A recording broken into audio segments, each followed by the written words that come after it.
coming today. My name is Jade Viola. I'm the assistant gallery manager and staff writer here, and I'm here with Garry Noland and Anthony Procopio Ross, Phyllis Becker, and Hannah and Brandan Griffin. Some poets to read for you today. So a little bit about Studios Inc. We are a 501c3 nonprofit supporting the career artists with studio space and exhibitions. So I'll leave it up to Garry to get things going. And this mic is just so we can hear you on the video, so I'll leave it up here. Thank you everyone for coming. It's a great thrill to see so many friends, old and new here.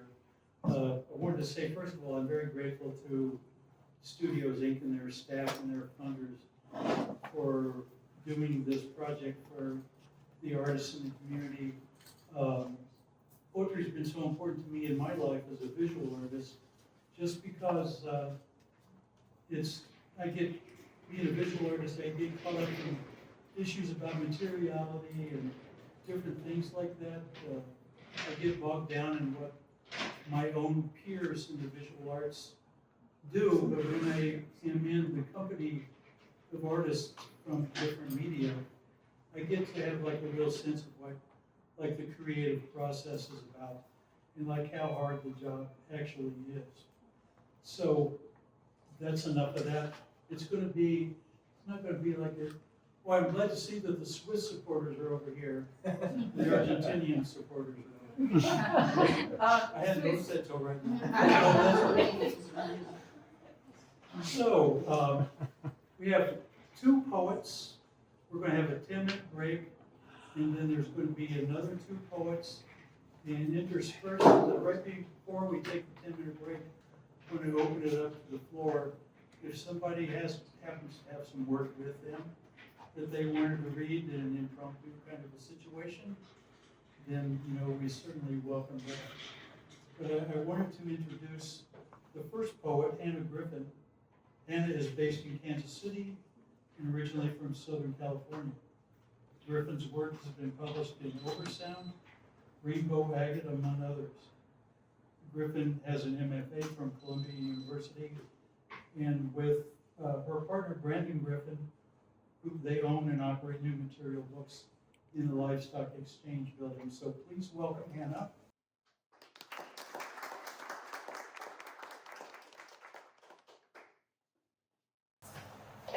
Okay.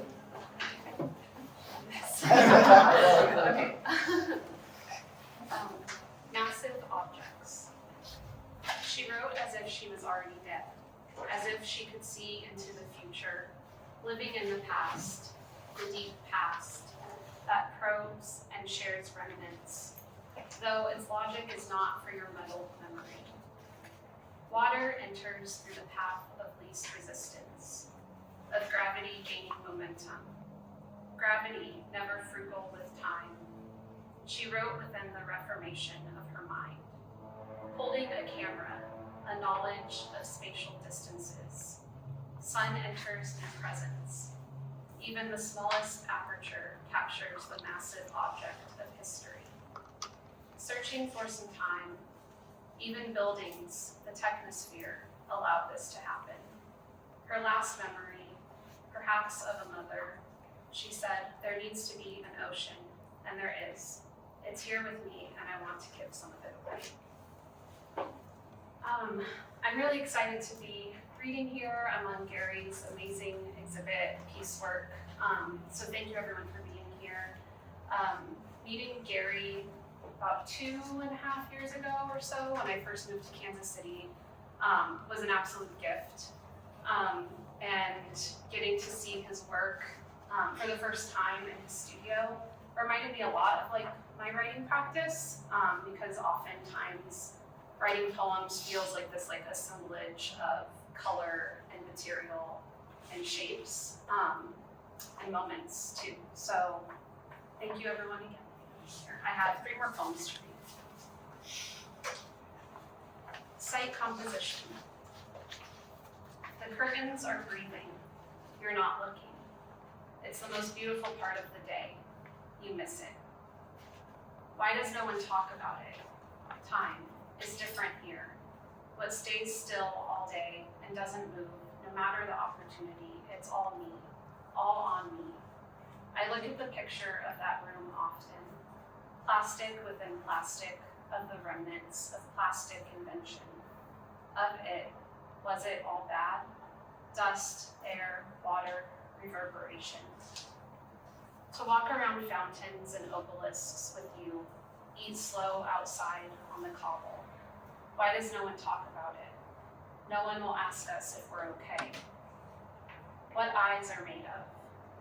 Glass creaks, buildings, tile, metal, plastic, film.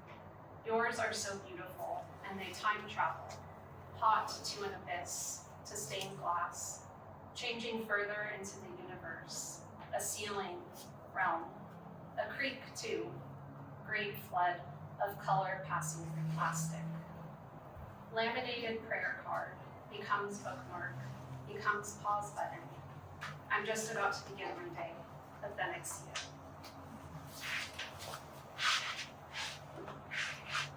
Sleep and remain. Wishbone, a bird, rehearsing in the nighttime. The receptors of experience. While flying, I noticed something strange. An open tree, torn from limb. Good place to rest. Sounds of water. Blue, a moment.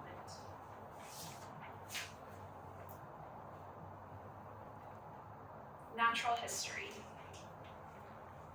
Is that why I look back, in search of more songs about architecture, the way everything surrounds, shapes experience, a sloped blue glass cathedral? I see Everett on the map, and I'm transported to Los Angeles, mischief, thinking his voice would make it so I never forget language. Everett, Everett. How long? Never had a dream to be famous in this city. I never dreamed of being anywhere but there in Everett. Life changed when you drafted the first window. Open air, the illusion of it. What a waste of a travel essay. Drive down 405, narrowly missing sharing a secret, 2 years held.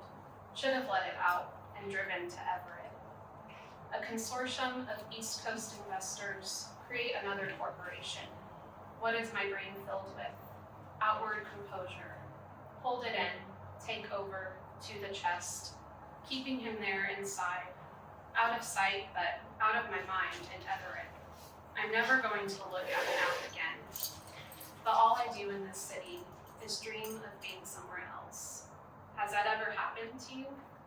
I don't know how to write a poem about a beautiful day, my reach beside the sea, but it's time we both get over it. You think it's unique where you are. You think the sky opens up for you, crescent arms. Even 5 years from now, I'd be there, as if that was the longest you could hold your breath.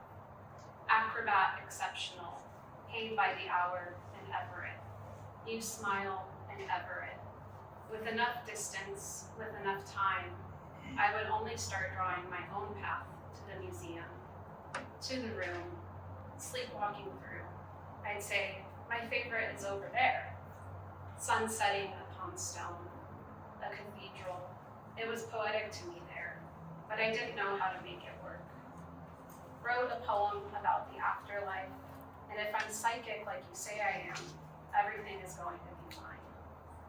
To be there at night, you see, the cathedral, thermal stress, breathing stone, borealis, and the Natural History Museum.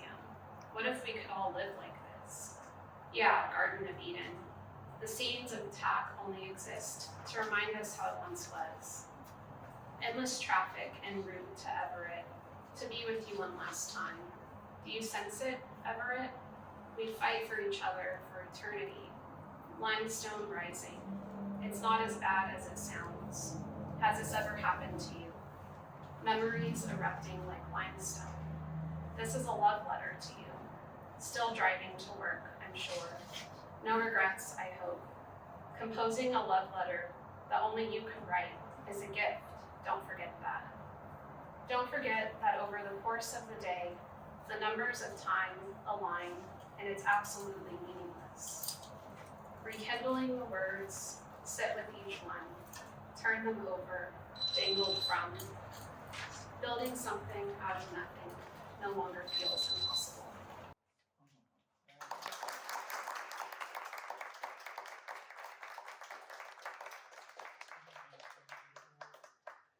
Our next reader, Anthony Procopio Ross. His writings and art have appeared in Bird Book Quarterly, Kansas City Review, Laurel Review, among others. Procopio Ross is currently in a studio residency at Charlotte Street Foundation in Kansas City. So Anthony, you're up. Thank you, Garry.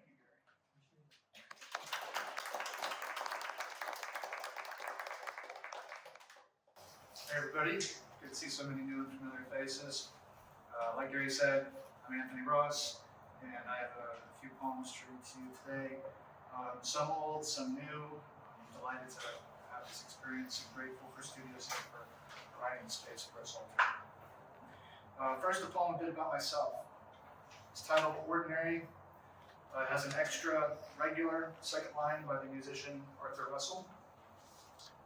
Ordinary. I live an especially ordinary life. My parents are regular people.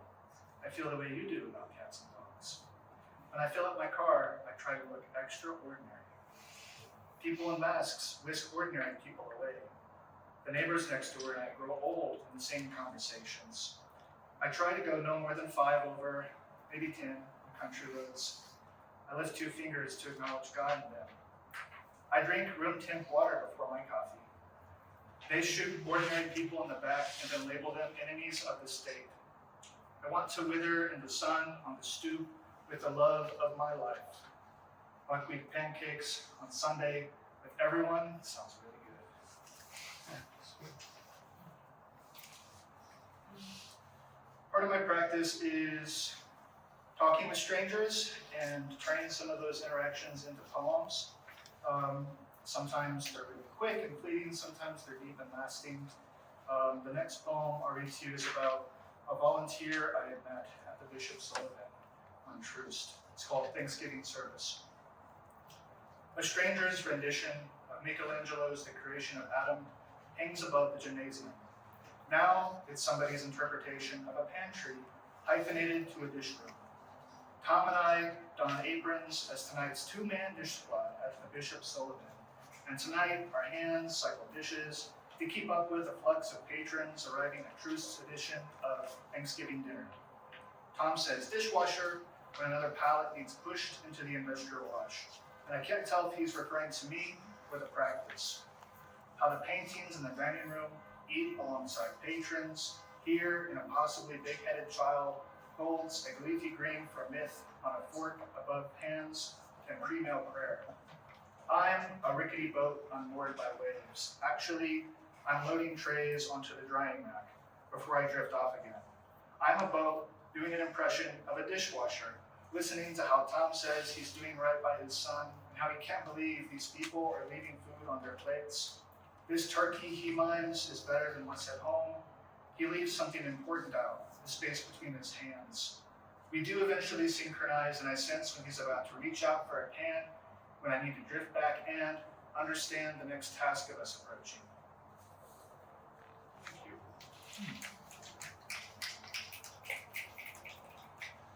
This next one is about a miscommunication that I had with the repairman at the Dorothy Day Cabin residency while he was doing some repairs on the roof. His name is Chris, the handyman. Chris came over to replace the rain cap filter. I followed him up the roof slant to stand beside the chimney of ours. It was a matter of adhesive, drill bit, and before the rain. It's a work of art, I said. It's on upside down.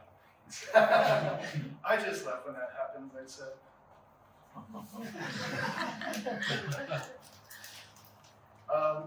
This next one is a part of a series where I'm writing notes to strangers by strangers. It is the first 3 poems in a crown of sonnets titled For Speech. 1. Fish. It is with thinned patience and countless circling that I speak to you, the Menenico Neko, and salute, and to you, the amicable bobbleheads, to say I've overstayed my pebble tenure. Not every comrade survived the surfeit hours, filtering around us like when Donna took up Love Island and coupon flipping. Damn times constant division. Each floating death gives our monuments meaning. There was a time I bowed to faux C-class, bobbing as bipeds waltzed by and by, to think a world beyond the front door, as vast as the surge in our erasure hearts, here, jarred on the counter, we won't forget the object of our devotion, a little breathing room. 2, the lover. Why do we devote small objects as easy as breathing to the mantle above our doormat in this too small bed studio kitchen? You know, tying each other's shoes is a form of prayer. I have a feeling you'll make good with the plum playmakers and I'll score big out on the wire. We'll build an empire on kisses and I'll rub your shoulders to subdue the red blossom where it ripples out, souls to skyline. We could write a book on holistic pain management for lovers. Our ragtag militia of clocks and porcelain cats already outnumber us 12 to 1. They know that one day we'll fit the whole world on our shelf. We're just no good at that whole minimalism thing. You and I will etch our names in the wood flooring. And 3, the nuclear fallout. We're the history knife etched in the doorframe. A choir of cardinals recites the old waking songs. All daybreak, the metropolis tries to remember something important, but we have forgotten our to-dos after feeding the overgrowth in a healing tri-state area with our absence. There was enough time in the morning's blue to stretch in the last light before the mother of all vacations. For some, the transition felt difficult, like being shutted up by a didactic ex-lover. For others, an inheritance we're destined to reclaim, an old war horn forever announcing this life to the next. Another day breezes through our ashen blinds, but we don't mind the birds roosting in our alcoves. Thank you. Going back to my person sequence, this is one that I've been toying with for some time. I read it when I was getting my MFA in Mankato, Minnesota. But my neighbor had this gorgeous border collie, luscious mane of hair, and it would sit out on our porch, and it and I would lock eyes, and I really wouldn't talk to my neighbor for a very specific reason. The neighbor. I imagine my neighbor should talk to me to her dog. This is a type of paranoia I call residence, and in a year or so, I will be gone. She rounds the bend that separates the property and talks through her pup, she, the canine evangelist. Amen, it's her dog we look in the eye to continue what resembles catch. I am reminded of how alone we are in our passing. There's a great deal you and I will never know about each other's subtle wrists when waving hello. In a lineage of gestures, we find the hollow where a scurry of squirrels take shelter from a watchful porch god. Water break.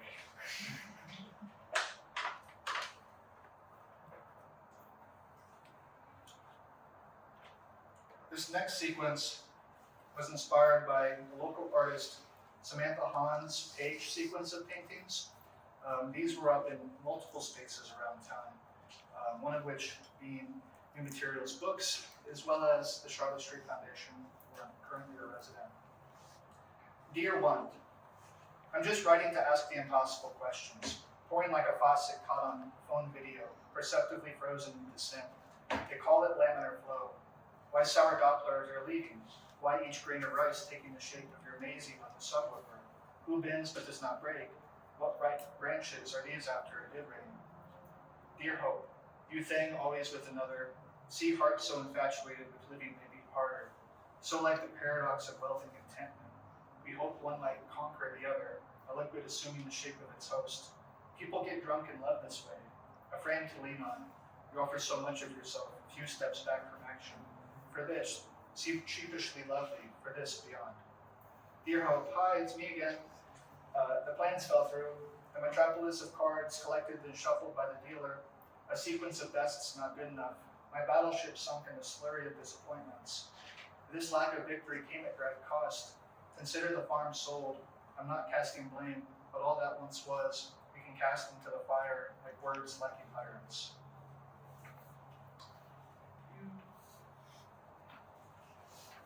Every so often, I do get around to writing about myself.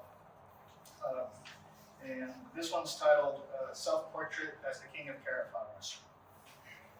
The coolest I've ever been was slow stepping in a snowstorm for a pack of smokes. 3 pairs of socks on, fleece-lined jeans and I, puttering off in the powder. I did it for bragging rights, and love curled up all dough-like, napped in a quilt meadow while munching on pita bread. I nursed my lucky on the way, cupped Ember with a glove, a Mick engine man en route to where plows topped off, and drivers warmed red cheeks with bubbling crude, where night shift waits us all. The fine crystalline structures Fibonacci my glasses, branched as breathsticks to my thinking about Miasmic tunnels and Donnie Darko. Strands of impatient auburn hair haunt this jacket I wear, thinking of the snowstorm inside of me. I'm salt melt for puppy dog eyes and restless nights. Here they come. Red letters streaking, astigmatic. I'm a moth to a light in hell. My friends make hell look cool, like smoking clothes, blinded by the AC. I carve an entrance with goddamn.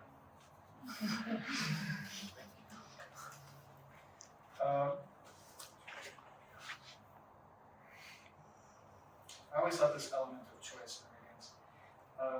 I will read A Note to a Stranger, titled Notes to a Crush. When we're older, we won't open the door for nothing, no longer on call. For now, we're beautiful sweat breakers with our backs broke. Let's take sweet care of our arches, so when the knocks start coming, we can tiptoe out the back, like the lepidopterist forgot to latch his study door, and honey, we're free. Would you be opposed to lingering a while after the band's gone home? Skipping stones on the arreo just because our hands remember how? Just because? One last one. It's called Sworn to Secrecy. This applies to all of you. Gosh, what should I read? Your mission, should you choose to accept it, involves matters of the heartmost secrecy.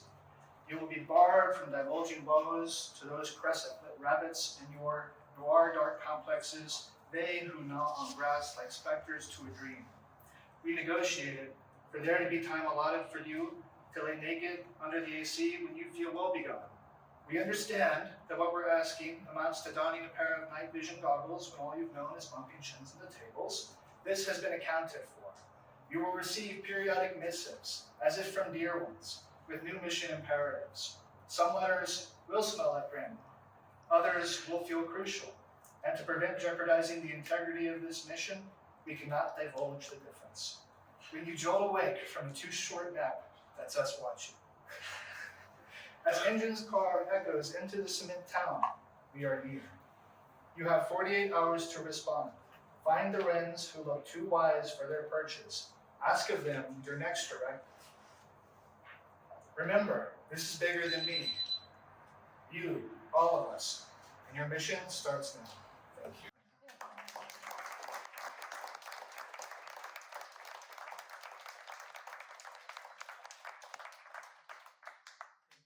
Thank you for sharing your work. Reminded me about how having comedy in your work is serious business. And you know, it's a big gift.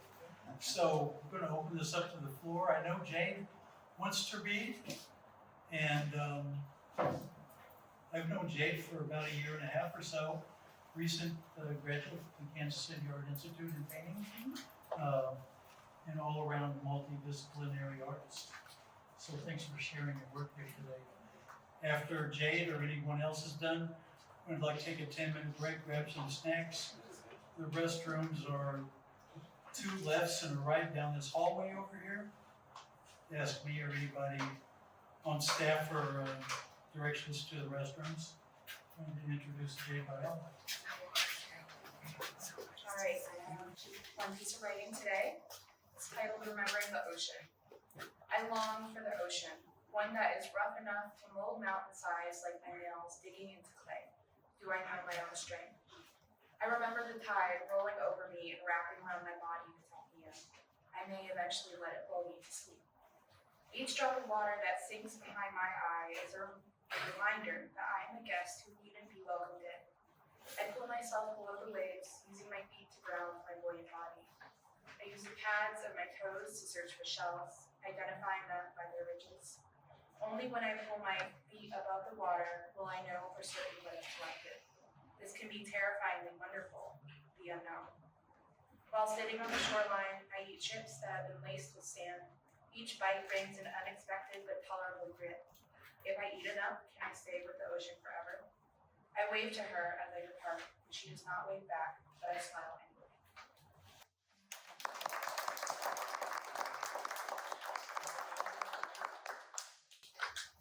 Going to take a break then, give all the poets another round of applause.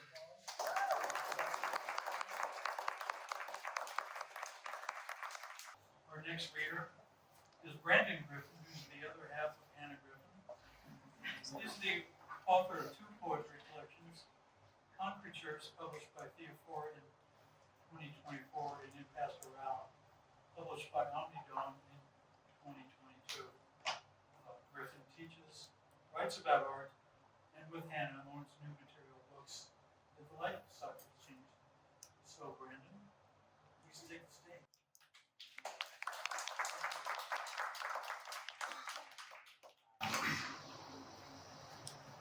Thank you, Gary. I'm honored to be here.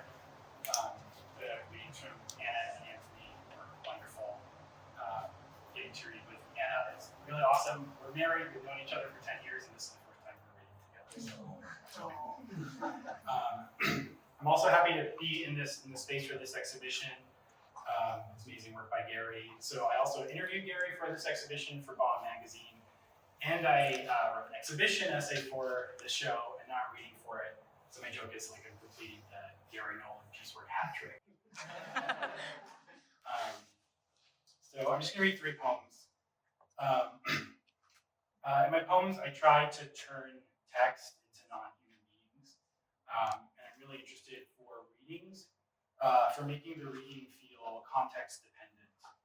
Like there's sort of a living thing made of sound kind of coming to life in this moment in the room. So the first thing I'm going to read is called Air Plant. So this poem, so an air plant is, maybe you know it, it's like a tiny little plant that doesn't need to be in soil, just needs a little bit of water. Basically, it can just subsist on the air, just like on any surface. So I like kind of thinking of like a poem like that, sort of just subsisting in the air when you read it out loud. So this poem is generated by me. All the words are by me. I made it earlier this morning. It's particular to Kansas City and the planet Earth. It uses weather, astronomical measurements, for instance, like the sun's magnetic field. Basically, I take this matrix of word parts that I've created, and then using those measurements, which I can get online, I assemble them into a unique poem just for today. I'm going to drink some water. Air plant, and then I'm going to read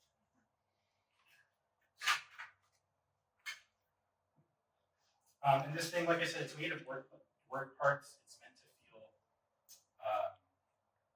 abstract or non-human, so it's just going to sort of subsist in the air next to me. This is air plant for today. Pulse elate others. Other super swall down. Others glot air tip. Sharp thus. Devour flare myself, my epi blare back, myself furl dropple top, bright long. Slith joy spaces, space relaugh in, spacings rave, nitro kept, rive well.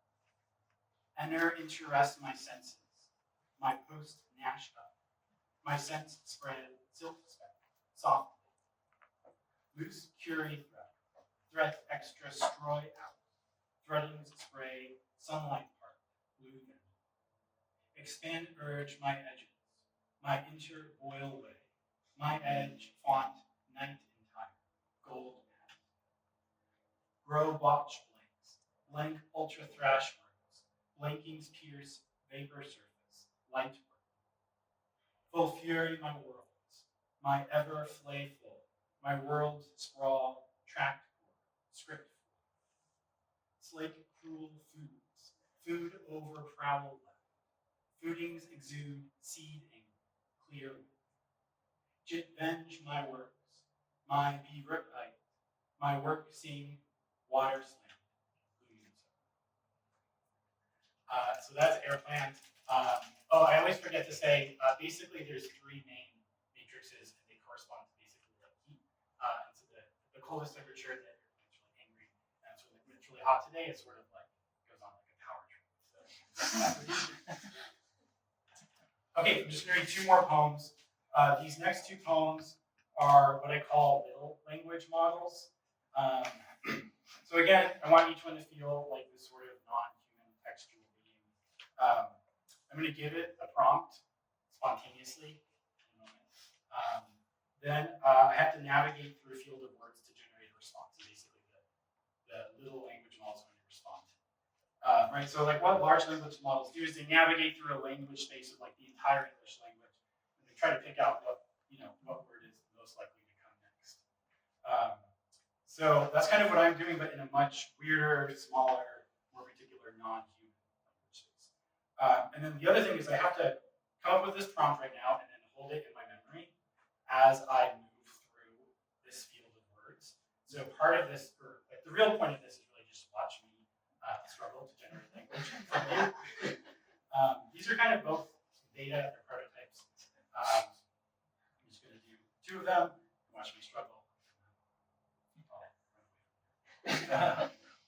So this first one's called Shannon-enemy.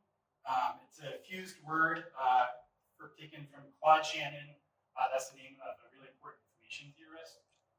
Basically theorized that language can be generated using probabilities, and then from anemones, the underwater organism. So this poem kind of has this sort of marine feel to it. Anemone. So up is so I'm going to create my prompt and then it will respond. Okay, well, one funny thing about readings is I'm never nervous about them until right at this moment when I have to get up, and then my body sort of betrays me and it gets all nervous.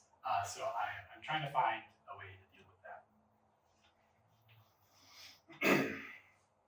What a salty probe, Brandon. Let me see and see. I'm ponder-tiding. How about in this brief nervousness' pleasure, leisure, what water? It can address that with your reading's ring of tubes. Tubing's moment driven by day water, pointed towards your saddest goblet pause. Or would you pedal disc? And consider whisk right now with liquid arm. Crop a swallow. Avoid any reading's scent with hate brews. Waves of fish crumbs exiting your nervous system. Slant search. Hurl strong leans. Room, spiff, him, please, liquid, apply liquid. And asked down permanent, your poetry reading make life now. Do you hope for peace, help, instruction? Then, but fluming, slowly quieter that noise it's nervous makes to you. You might never, a little less electrolyte in the work. Their lights, flashes, fools way too nervous. So that's Shannon. I'm going to read one more now. This one's called Planogram.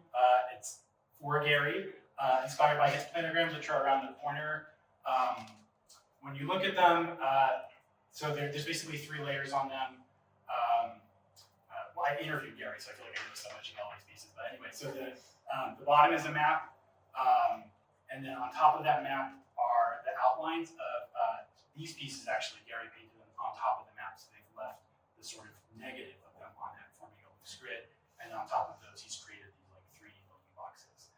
So my planogram kind of mimics that structure. The bottom map is a like list first, second, third, fourth, etc. The middle layer is lines from my essay about Garry that didn't make it into the essay. And on top are these boxes that I think of kind of like little meaning traps that you kind of circle around. So I'm going to read that and watch me struggle through it again. And that will be it. Oh, and this thing helps you plan stuff, so I'm going to try to plan something.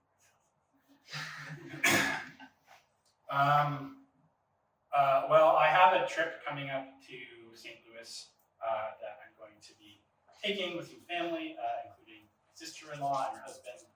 So I'd like to plan some fun things to do, some restaurants. I want to make sure there's vegetarian options, and then anything I should know about visiting the arch.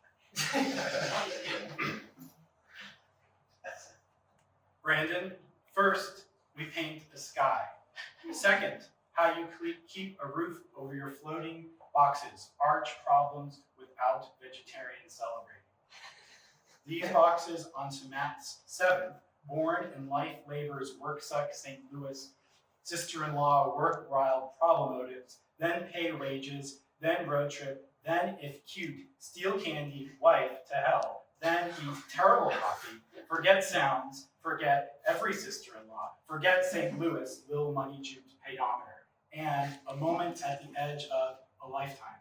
So yeah, okay, I hear you isms, but like where do you use ha ha arch, ha fly their minds, ha ha float it's he lol, foam me arch St. Louis, then fear vegetarian notes. Sure, flop my fits. Oh really, for real, youths could never convincers as haha. 18, labor over brushstrokes on top of a map problem, a globe facet.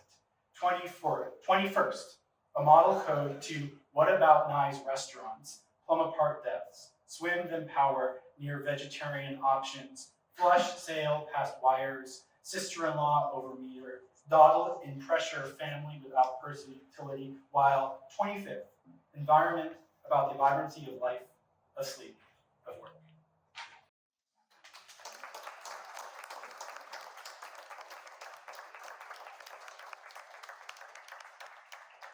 Thank you very much. When Hannah was up here, Hannah mentioned the 2.5 years that had passed since they moved into town and we became acquainted well. I think I met our next reader, Phyllis Becker, in 1987 or so. And so she, along with a couple of other people who've since passed, Don Blevins and Phil Miller, they've been part and parcel of the poetry community around here, as far as I'm concerned, like since then. So I want to mention that and mention our debt of gratitude towards Phyllis. A brief bio. Becker's latest book is Proof of Existence, published in 2024 by Scapegoat Press. There was a book, How I Came to Love Jazz and Other Poems, published by Helicon 9 in 2008. Becker also works in the city, facilitating youth justice reform and community engagement. Since the late 80s, she's been part and parcel of the poetry community here. So I want to introduce Phyllis Becker.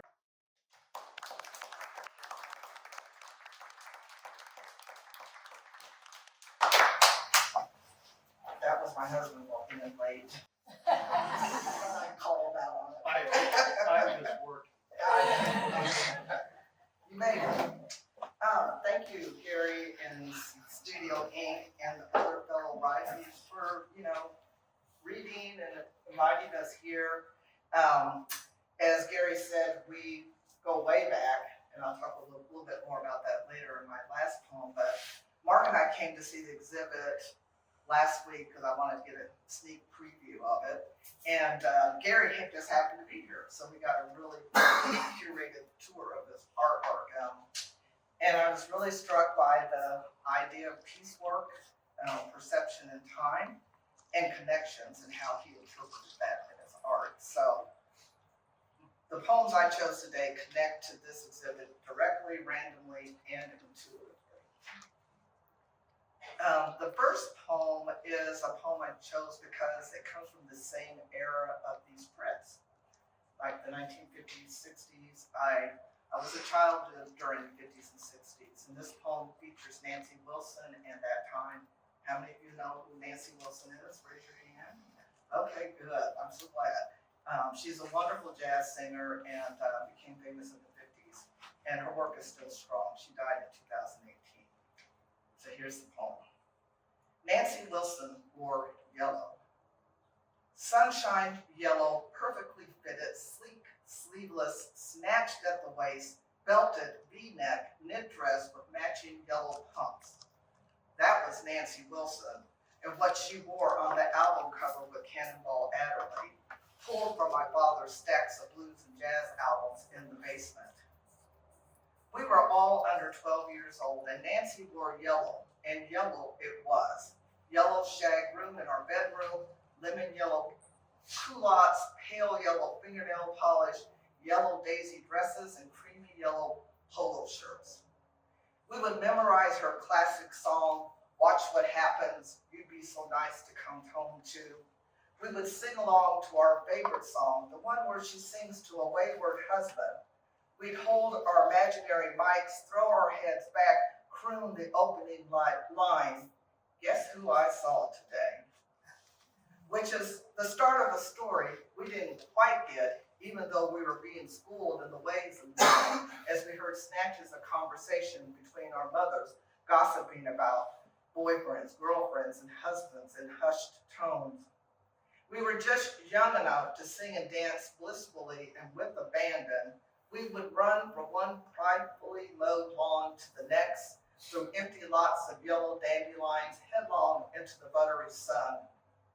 We were just old enough to be intrigued by the passion and question in her voice, our hearts yet to be broken, our colors changed when Nancy, in her song, Guess Who I Saw Today, answered her own question in a slow, sexy alto. I saw you.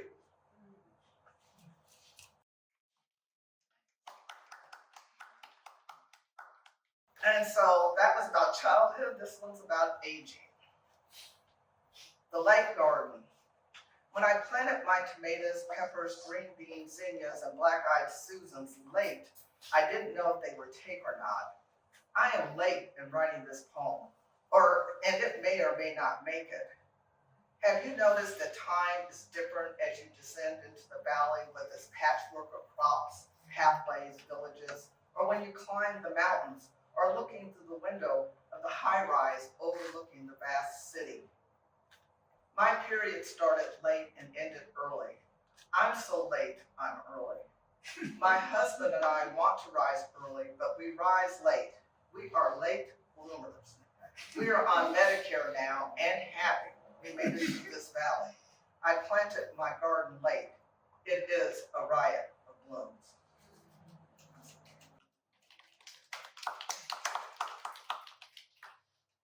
And then this next poem, again, is about time and perception, which I think Garry's exhibit deals with quite a bit. And there you are again. Like the morning sun breaking the edge of dawn, there are those moments when the thought comes to you, say when driving to stop at a red light, during a lull in the conversation, in a waking dream. Here I am. Your heart rises and you say, I must remember this. It's as if you just got here, appeared on this earth at this moment, but then you are there. Minutes pass by like a line of ants. Breathing is hard, and you have a sinking feeling in your gut that they won't stop talking.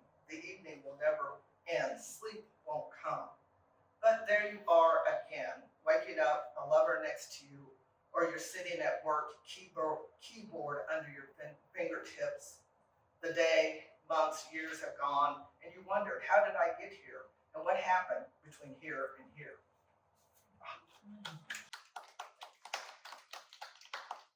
And this next poem kind of it connects to the exhibit, especially in the prints, some of the underlying politics that are kind of evident in those prints. And it's called Boulder and Ice. We round the boulders of Stonehenge as if on a leash. We circle like oxen that power mills. Barriers are erected to keep the untethered out. Ravens perch in crevices as omens. The gravitational pull, the improbability of these ancient mammoth rocks keeps us moving forward. Guns blow away whistles. Whistles shrill cuts through the din of the marauding ice. As ice tries to cover the lies of the propagandists, barriers are erected. Snipers perch in crevices like fallen angels, and even in the frigid air, the improbability of success, the people are drawn into the ancient gravitational pull of protest that keeps the momentum forward.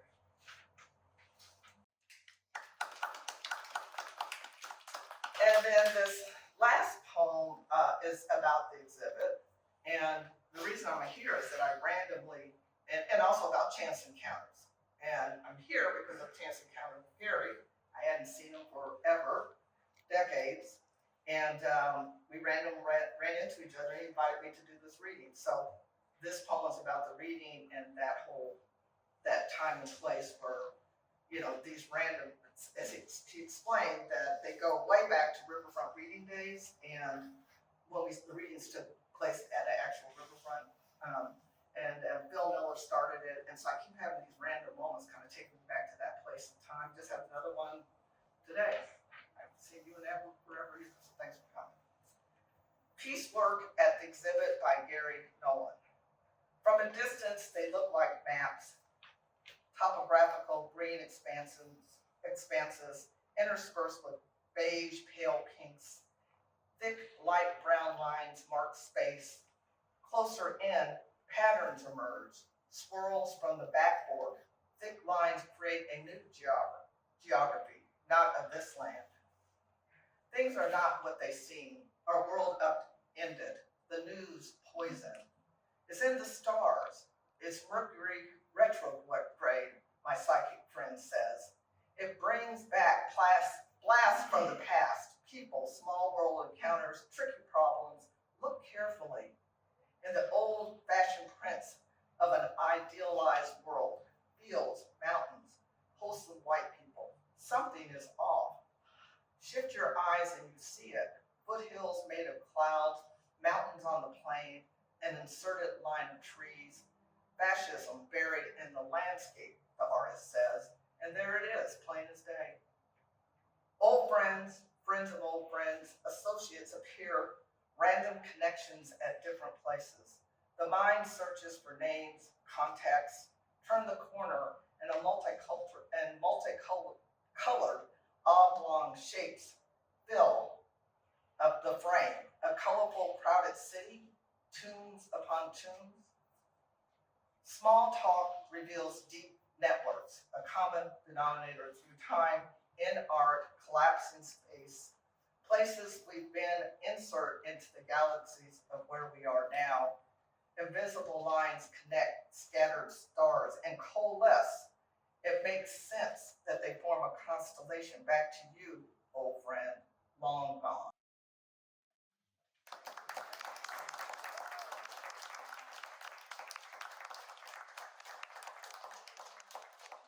Thank you, Phyllis, Hannah, Brandan, Jade, and Alex for reading here today. Yeah. Very grateful to share the relationship between the arts.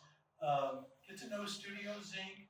There's at least 2 artists here that are currently in residence. Emily is one. Armin back there is another one. So get to know each other. Thanks so much for coming.